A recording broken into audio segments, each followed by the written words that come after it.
Welcome back. Today we're going to do tip number 6. And this tip is all about doing double letters. So again, I'm using the fruits of the spirit to kind of illustrate each of these topics that I'm going to discuss. And today I'm going to write the word goodness, which has 2 sets of double letters in it. And the trick with double letters when you're doing brush lettering to make it more interesting is since they're right beside each other, you want them to vary just slightly at least. You don't want them to look exactly the same, or it's just kind of a little too boring. So I'm going to start with our G.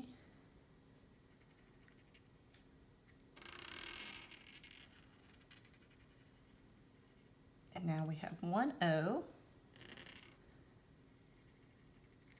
And here right beside it, we have another O. So I could just write a different O or another O right here beside it, but I'm going to make it go up a little bit so at least it's varied. So you can see here that this O is a little bit higher, and so it just makes it a little more interesting for the word.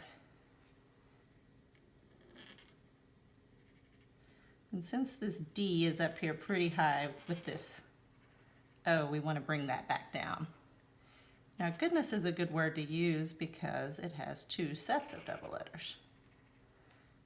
It's also got S's at the end, which honestly are not my favorite set of double letters, but I can show you how to vary it a little bit. Again, you can also choose to make the letter look a little different. So instead of doing the same S, I can come back up here with a loopy S and bring that around. So there they look a little bit more varied. It makes your word a little more interesting. So just remember when you're doing double letters to try to vary them slightly when they're right beside each other so it looks a little more interesting. Thanks a lot, and come back next week for tip number 7.